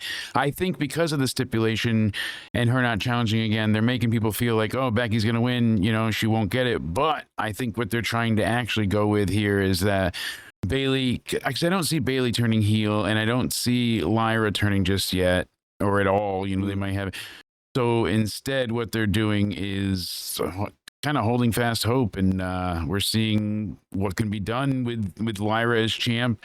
That takes her away with the IC belt, and then you can have Bayley and Becky have a match to feud over, you know, all the interference, and you took me out of Mania, so I took you out of this kind of idea. What about the other idea that the quote unquote host of SummerSlam is going to have a match with Bayley? Because nobody said this except for weird people online that are like, let's do more celebrity stuff, even though we bitch about celebrity stuff. Yeah, no doubt. What's her name? Is it Cardi B Yes. that's doing those promos or whatever? It's like I don't know if she can wrestle or not because I don't care to find out. But if we're going down the route of, hey, Bailey's got a bee in her bonnet about not being able to do anything, putting her in a match with Cardi B isn't going to fix that. It's really not. I don't know. I don't know anything about Cardi B, by the way. I just know that she's a celebrity name that exists out there in the ether, but it also means I don't care. Mm-hmm. Switching gears. I feel you know that. what I do care about? I'm you know right what I there do care with about? you. Besides me, baby, what? I care about the one wrestling company out there right now, other than TNA, that has really, really put a strong and believable focus on tag team wrestling. SmackDown, Triple H, whoever else is writing for SmackDown, the SmackDown tag team division in general, have proverbially thrown their dicks up on the table with this one. Yeah. 6-pack TLC match. Wyatt 6 versus Andrade and Ray versus DIY versus Fraxium versus Motor City Machine Guns versus the Street Profits. Yeah, this one is I don't know what to do with this, man. This one is something, right? This is something. This is insane. Yeah, this is definitely something. I'm really excited to see where they go with this. How much bodies, carnage, death, destruction do we see? Give this time. They're supposedly this is going to be second time. right before the main event. It's getting like it has to be. It's going right before the main event. Which fucks over John Cena and Cody Rhodes, let me tell you. Because they're going to take their breath away. I would let this be the main event. I would too, but that's not going to happen. They already said the main event is John and Cody in the street fight. So it should be on the dark match. Honestly, I think the Wyatts retain. I said think they're going to go with that announced story it. still. I don't think they're going to take the belt from him just yet. It's soon, but just not yet. I said it when they first announced it, and I don't think the Wyatt 6 are necessarily heels, and this would be kind of a heel move to do. Because there's 4 male members of the Wyatt 6, could they technically enter 2 teams into this? So they have twice as much chance of winning. I had wondered the same. So let Bo and Rowan be another team. Well, I like the team of Dexter and Gacy. I think they're finding their feet as a tag team really well. Yeah. The other thing that's kind of going under the radar just in the last couple of weeks is this team of Andrade and Rey Fenix, which has been really fun to watch. I really like it. And the only thing that people seem to have against it is you have the Lucha Brothers and you're not doing the Lucha Brothers. And it's like, okay, but do we have to have them right now? Can't we do other shit for a little bit, guys? Like, why is that such a, and that's the thing that gets me. It's like, guys, chill. we have good things here. Don't ruin it. And unfortunately, that's just Not the case, no. I guess. Most times I don't know. people have to be impatient for whatever stupid ass reason. And But like, who's to say that Ray Phoenix and Penta came to WWE, and one of them said, "Yeah, sure, I'd love to do some tag team stuff," and one of them said, "No, I'd like to be a singles guy." Okay, other guy that wants to be in a tag team, we'll find you another partner. Hey, are you familiar with Andrade? I hear you worked in the mud with him a while ago. Like, let's just like, But I'm a dickhead, but I'm not far off in this Penta, case. that's one of the things I didn't bring up before, but it seems like, all right, they have, Ludwig, they have Pete Dunne. They're all former enemies of Penta. Remember when he started? Mhm. Those are the guys that he faced initially, and then they kept having the three ways. So I think it's going to be a three-way of Giggity. Penta and El Grande and this new luchador, Pete Dunne's, and I think that's what they're building towards with that. I forgot to mention that to you earlier, I but think Ludwig Kaiser's El Grande Americano is going to catch shit from Chad Gable's El Grande Americano, like representing him badly. oh And yeah, then in the great glorious tradition of Undertaker versus Undertaker and Doink versus Doink and Kane versus old Kane, you're going to get El Grande versus El Grande Dos yes, at it some point, it and it's going has to to be happen. fucking awesome. How could it It's not happen? somebody suggested an El Grande Battle Royal. Winner has to unmask. Hey, I'm up for it. That'd be funny as hell. You know what the funny thing is? With all the teams in here that are and I'm with you. I think the Wyatt Six are going to retain, whether or not they pull the thing that we mentioned a second ago. I'm all good with them retaining. I think Joe Gacy of all people, because everybody else on the main roster already had some experience. Like people knew who Bo Dallas was, knew who Nikki Cross was, knew who Rowan was, knew who Dexter Loomis was. Joe Gacy was introduced to the main roster through the Wyatt Six. And I Okay. think every time we see him wrestle, he's like really going above and beyond to like get his name. Like he's in a team, but he's getting his name out there because his name wasn't already out there before. I Yeah. think he's going to do something insane in this match. It's not necessarily going to be at like a high flying spot, but there's going to be something like sort of off the it's in their character anyway, but it's going to be something a little off the wall, a little, oh my God, I can't believe they did that. A little zany. Yeah. And the thing is, like, I'm speaking against myself because we have a lot of good established proper teams in this match. Motor City Machine Guns, Street Profits, DIY, even Fraxium, who came up from NXT as a tag team. I can't help but say, like, the new team of Andrade and Ray Phoenix, it wouldn't hurt my feelings if they won. Yeah, no, I agree with you entirely. Because regardless of whether they have the titles or not, I want we talk a lot about doing like best of 7. I want to see a best of 7 between them and Fraxium. Oh yeah, absolutely. Like regular bell to bell matches, no Fugazi, Forget we don't about it. need Yeah, no we, bullshit. You want we don't legit. need any plastic bags and syringes and stuff like that. Where's the We don't need any. Fugazi? Yeah, exactly. No, I feel you. So with all the established teams in this match, we're going with Andrade and Ray or the Wyatt Six. I'm staying with them. I don't think they're going to lose Okay. the belts this quick, and I think it's going to be like, oh, we gave everybody a chance, but then it'll spawn out a few different feuds, I think, afterwards. Oh, also separate note, you're gonna get a brawl on the outside between Nikki Cross, Candice LeRae, and B-Fab. Oh, abso-freaking-lutely. You know that's coming. We haven't seen Nikki Cross wrestle since the Wyatt Six came in, which is kind of a Not bummer. once, not at all, disappointingly Yeah. enough. We've seen her get involved physically, so it's not like she's not cleared, I want to say, because she's brawled with Candice LeRae quite a bit, but she hasn't had a match, and I'm interested in that. Me as well.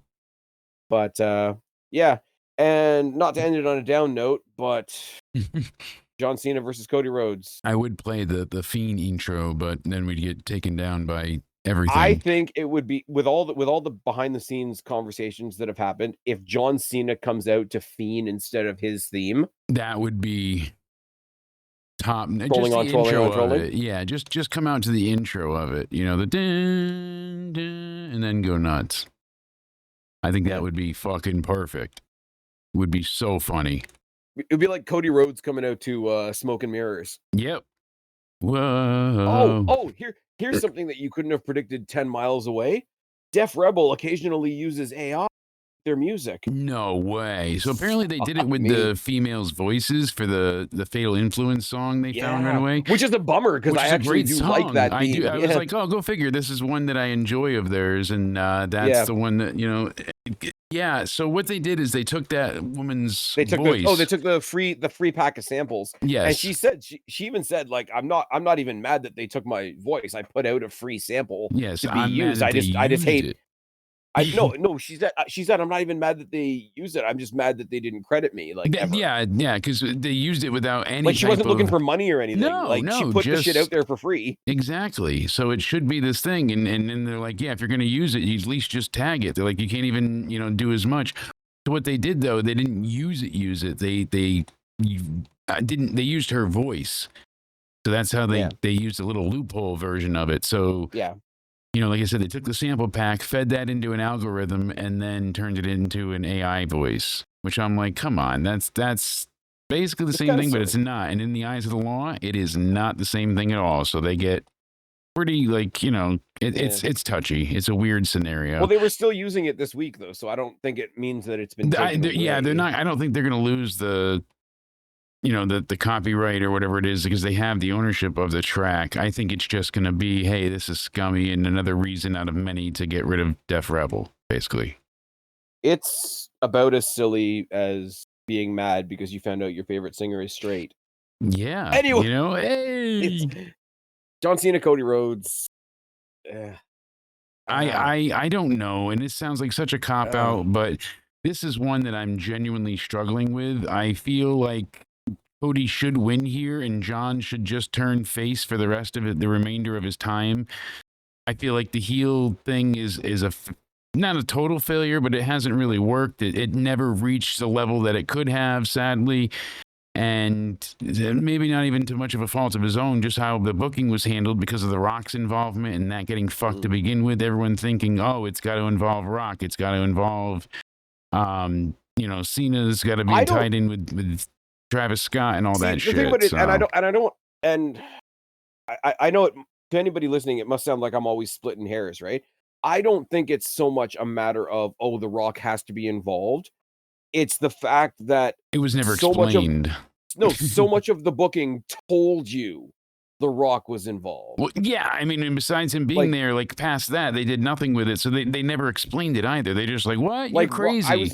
They pulled a Trump and Epstein. It never happened. Oh no. I never had the privilege. Oh no. Never had the privilege to be I'm on an island all on my own. Anyways, but no, the thing that set it all up was The Rock using the Fiend song in the beginning of his intro when he came out at Elimination Chamber. So that when they did it again at Mania, of course you think The Rock's exactly. It was all preconceived notions that they placed upon the fans. That's what that was. But here's the thing, look, and we talk a lot about, like, I was there at the chamber for the turn and all that kind of thing. Dome. They put the chamber in the dome. They put the heel turn in the dome. As much as I popped for the heel turn is as much as I don't care now. Yeah. And it's not that long, man. It's like 3-4 months. Exactly. And that's a huge problem. I can think, it should not be like that. I shit on AEW a lot, right? And what did I say a while ago? There was whatever pay-per-view they were talking about where it was going to be Adam Copeland versus John Moxley, right? Yeah, but that was justifiably so. That's the thing. But here's my point, though, right? Like, I was trying to make you explode in anger. My point that I was making at that time is I'm a big fan of Adam Copeland. Yeah. I'm a big fan of John Moxley. It's promotional malpractice that they have conspired this much to make me not care about a match between two guys that I like as much as I like these two guys, right? Yeah. It's promotional malpractice that on WWE's part, that I do not care about the John Cena heel run anymore when I was there for, like, whatever you want to call it, the genesis. The unveiling. The debut. The genesis of McGillicuddy, Oh my God. Whoa. But, like, I was there for the beginning and I don't care now. Yeah, and you were also there for the Hogan, Rock match at 18. And we really didn't touch on your Hogan thoughts, but you've been a supporter of don't celebrate the death. You know, we've had a lot of that this week, and you've been, I don't want to say policing is the wrong word, but at least responding to these shitheads that like to think that everybody should celebrate that this man is gone. And it just proves that not only are they okay with violence and harassment and all that, but they also say that no one can ever change. You are forever the mistake that you made. Now they want forgiveness. No, well, one side can't change, and one side shouldn't have to change. That's all I'm going to say about that. You can say a couple of words on a sex tape that nobody should have seen anyways, and you are doomed to purgatory forever. But you do a hell of a lot worse. Tried to make amends for it. Like, it wasn't just a fake PR thing. That man went and sat in front of entire auditoriums of African Americans and cried his heart out at times too. I mean, he got lambasted and roasted by these people, being like, how dare you? I grew up loving you, and you broke my heart. And he really it sucks because it was a private moment, and he was dealing with so much anger in that moment. I'm not justifying it. He was clearly comfortable saying it, but my point is, as you mentioned, it never should have heard the light of day. Nobody is defending what he said, what he did, whatever. And I can't believe we're ending on this. But one of his most private moments, or however you want to phrase it, was put out there for the world to see, and it was decades ago, and he's doomed to purgatory forever. Whereas people that have done much, much, much, much, much worse have had their faces painted on the sides of burning buildings. I've said it before. I'm going to leave you with that.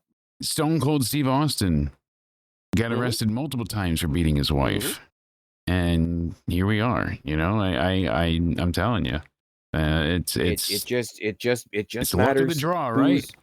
It just matters whose fifis you hurt that day, buddy. Yep, and also political and timing temperature of everything. It wasn't cancel culture wasn't really much of a thing then. So if it was today, I'm sure no one would celebrate Steve anymore. But now, not so much from then. Well, it's like Undertaker, one of the greatest creations in the history of wrestling, but he dared to step out of line and say that he supports police. So now he was never that good anyway. He spoke about Trump. Fucking dick. How dare you? I can't. Okay, if you're a podcast host and somebody who could be the leader of any country, let alone America, was at one point, and was no, but I'm just saying, like, I'm going broad. Yes, I'm going broad. If I was running for Prime Minister of Canada, they're women now. Said, hey, Spaz, women, not broads. Remember, we worked on this. Oh Jesus Christ! But if I was running for Prime Minister of Canada, and I said, Jake, I want to come onto your podcast to announce my candidacy for Prime Minister of Canada, I don't care what kind of dick people think I am. I don't think you're going to say no. Exactly. I'm going to say, it's going to be a little. Why are you in my house again? It's going to be a little newsworthy. But no, he went on Taker's podcast and he went on Logan Paul's podcast. Well, that shows you what a bad guy Logan Paul is. No, he wants fucking clicks. It is what it is. Let's be real for a second. Who doesn't want that? Like, that's the whole point of this. If you want to sell your okay, just think about it for a second though. If you want to sell jeans, you put a really hot girl in your ads. I'm just saying. And those if you want jeans. If you want to get clicks on your podcast, you put somebody either famous or infamous or both on your podcast. All the above. Maybe if you're going to screw your buddy's wife, you don't leave the camera on, but that's another story for another day. He didn't know he was being recorded, so there is that. But But even that wasn't screwed as much as they screwed up the John Cena heel turn. So Cody Rhodes wins at SummerSlam. Oh, buddy, we got an action-packed weekend of reviews. We'll be live both nights after. I'm going to try and be with you for at least one of them, yeah. Yeah, and Cody's going to be there live, so we got a man on the inside again. That'll be great to he'll let us know. He's going to be in. Yeah, he's going to. Yeah, he's going to SummerSlam, so he'll be there live in person. I know. The next big show I'm going to is All Out. I would kill to even go to that one. I'm telling you, we haven't gotten shit here, and Jersey's not too far, but it's a pain in the ass. So, say la vie. But we got a man on the inside. Originally, I wanted to try and do a powwow and get a bunch of people together for predictions and whatnot. But we did it here because the State of Wrestling always gets it, and on top of it, we just been dealing with a lot of health stuff. So, you guys are going to get a lot of Jake coming up because I'm going to be trapped home. So, let me know. how much more you want me to drive Spaz nuts, folks. And you can do that by hitting me up on Twitter at Countdown Ended, on Instagram and on Rumble. You can search Into Somewhere on Spotify. Thanks to Spaz, we're now on Spotify. And you can subscribe on the YouTube. It's Jake Countdown Ended DeMarco. Like I said, we'll be live tonight. If you're listening to this, it was last night, so check it out. And we're also going to go ahead and be live after both nights of SummerSlam. So check out the reviews and come hang out. And you guys know where to find me, or you wouldn't be here. I've been Spaz. This has been Jake. This has been your preview for the first ever 2-night SummerSlam. Subscribe up there, talk down there. Don't be a stranger. I'll talk to each and every one of you later. Right now, we are tagging out. Bye. I ran out of breath. Okay. Bye, guys.